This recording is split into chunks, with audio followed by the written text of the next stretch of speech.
And I evaluated their progress. And interestingly, every semester, the mean score, average score went up and up and up.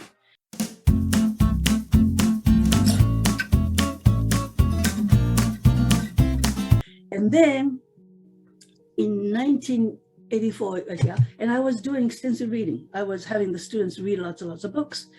And guess what? Those days, Japanese students never read a single book completely.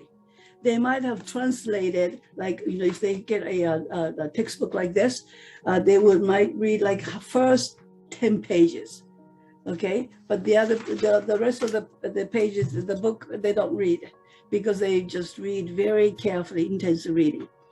But I began to do extensive reading with these graded readers, and then students began to read a lot more books.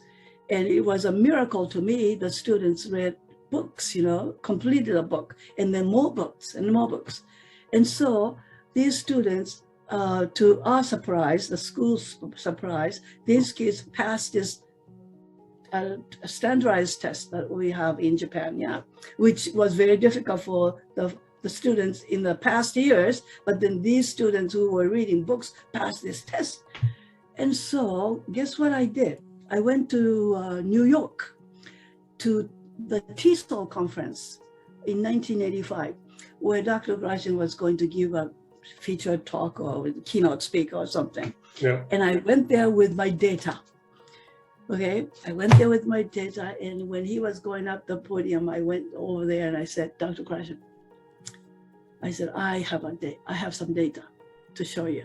And he says, okay, he says, I'll talk to you after my talk. And so I listened to him talk, and after his talk, Dr. Gratian says, well, come to the executive lounge, we'll talk there. And so I go up there with him, and he says, sit down. And so I sit down in the lobby, and he gave me a glass of orange juice, and he says, well, show me your data. And so I said, I was going to show him my data. And then he said, so now tell me, he said, how many books did your student read? So I proudly said 8 books. Yeah.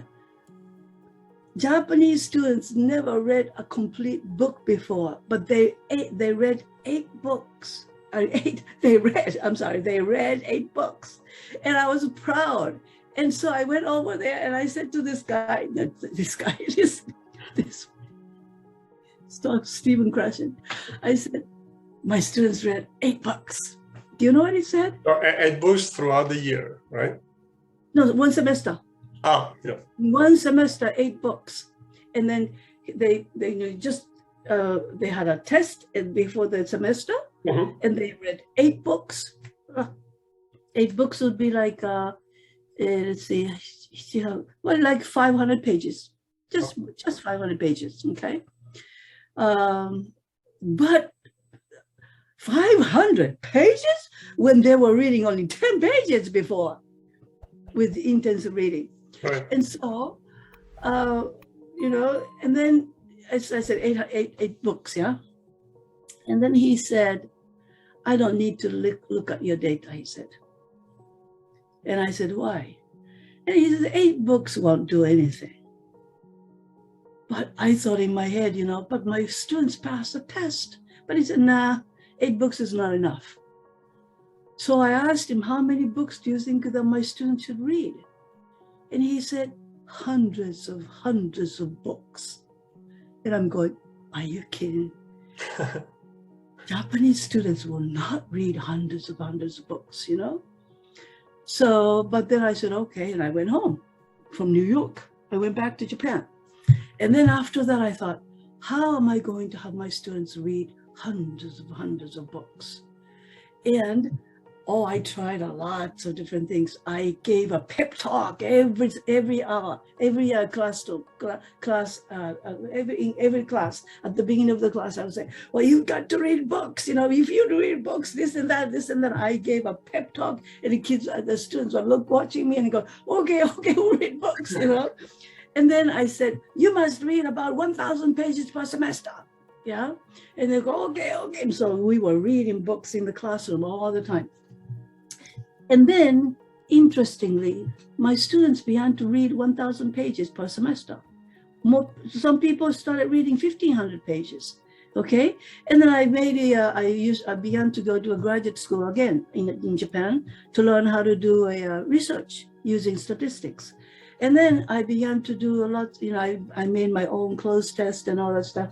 And I evaluated their progress. And interestingly, every semester, the mean score, average score went up and up and up. And then the students began to do well on the standardized test. And I'm going, wow. Thanks so much for watching this video. I hope you enjoyed it. And if that's the case, here you can find the whole interview in which we talked about plenty more things related to how languages are actually acquired. And finally, right here, you can smash this guy in the face to subscribe to my channel. I really appreciate that right hook. Bye-bye.